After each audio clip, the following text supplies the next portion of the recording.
Morning. It's I think it's like May 7th. Oh God, I gotta take some paper somewhere. Okay. Anyway, so my lateness journey. Where am I at? I am getting better. Yesterday I was about a half hour late taking her to school, but that's not my better part. Um, I had a setback, and I realized what I did. I didn't go to sleep on time. I was not listening to my inner voice. My husband and I was having a heated discussion. Instead of us stopping, we continued it on, but we resolved it that, and that was good. Part of me was thinking she shouldn't have went to school today, but I was like, no, I'm gonna push through. And then come to find out, she didn't. She had a half day, so when I got there, she only was gonna be there for like 2 more hours, and I was like, that's what I felt on the inside, that she shouldn't have went. I just forgot. I didn't realize she had half day anyway. So all that being said, is I had a setback on taking her to school on time, but I've been doing what better. I've been getting me and her and my son ready and taking us all to school at the same time. That's a big thing, because I normally only would be able to have enough time to get me and her ready.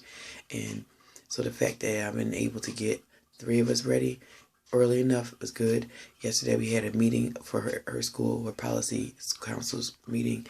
I got me, her, and my son out the door, and we were actually early to the meeting. Early, really?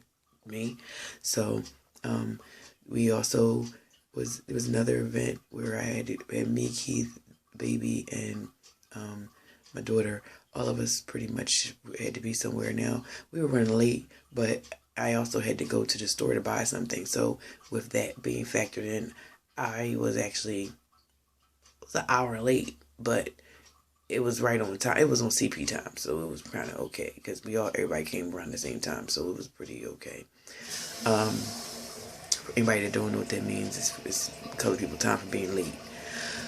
Black people time for being late.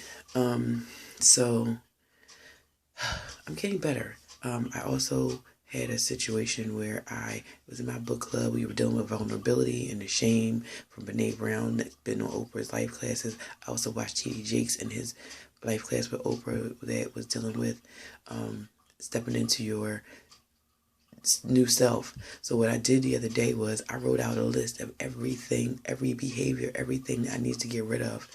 And I'm writing out on there, I like not listening to my inner voice, thinking that I'm fat, not thinking my voice is not enough, thinking that I'm not enough. All those voices all those tapes I got playing in my head that are really not helpful for me, because I don't have time. Like I watched Oprah say to one of the ladies on the life class, stop, change the story. And that's the same thing that Ayanna says on her Fix My Life show. So I'm like, no, I'm done. So I wrote out a list of all the tapes that I'm aware of now that tell me that I had to stay in the same behavior of my childhood. Because basically, I'm 37 years old. What do I need the behavior of overeating for? What do I need the behavior of being late for? I don't. They're not going to take me to the next level of my life. They're actually holding me back from what God's got for me to do. I believe that I have a mission, I have a purpose, I have a reason that I was born, and it's to speak to people about finding your true self. It's to speak to people about figuring out who you are. It's to speak to people about what is your culture. What is your culture? Not the one that everybody else determines for you. The one that you feel that you have. The one that you feel that you should be. That's part of what I need to talk about and help people to realize in their lives. Now, but the thing that's holding me back is my lateness, my overeating, my belief that I'm not enough. I shouldn't listen to my inner voice. I don't even trust my own inner voice to talk to people about to deal with. I don't even trust my own inner voice to do things. So that's why I don't listen to myself. So I have to change all those tapes to be like, no, I can listen to me. I can pay attention to me. I am enough. I am enough.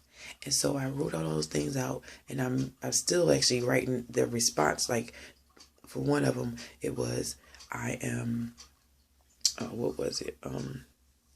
I forget right now, but basically like my voice, I can listen to my voice. My voice is not enough. Well, basically my response was, thank you for your service. Thank you for helping me out, because apparently I needed you for a minute. But right now I'm done with not listening to my own self. I am trustworthy. That was another one. I'm not trustworthy. I'm not dependable. I'm fat. I am, I'm not to be respected. I let people that respect me.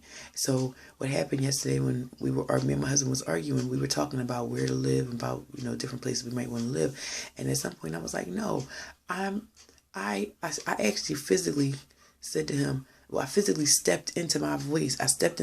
I was saying something to him, and I told him, I said, there was a point where I used to back away. If you said certain things, I would kind of be like, okay, well, I'm not going to go there. But I was like, no, I'm stepping into it. And I physically stepped further up, and I was like, no, this conversation don't get shut down. I am stepping into it, saying what I want to say, and you are going to be open to my point of view. I'm not saying that we're going to do what I'm saying, what I want. But I am saying that my conversation, my voice will be heard here, and that basically we're going to have a discussion about this, about what I want.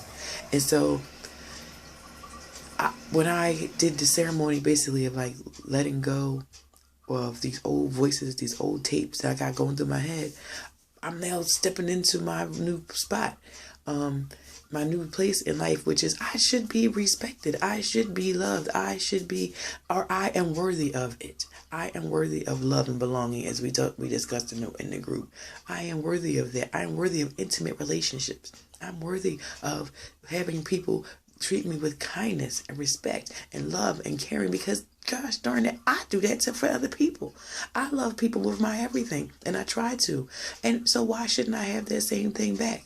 Because I felt I wasn't worthy because of the fact that I was treated the way I was treated my whole life. Well, guess what? That's over. I'm done with that. I don't need you anymore. I don't need menial, small behavior any longer. I need love, life, and light. I need to be lifted up, and I need to lift other people up. So I don't got time for all this old stuff and all these old tapes that's only from a defeated child who needed to be loved unconditionally. She was fighting for her life. She was fighting to be who she needed to be for other people. But I don't need that no more. I just don't. So I also had, a letting go ceremony for my overeating, my binging. I bought 2 Snickers, a cookies and cream milkshake from Chick-fil-A,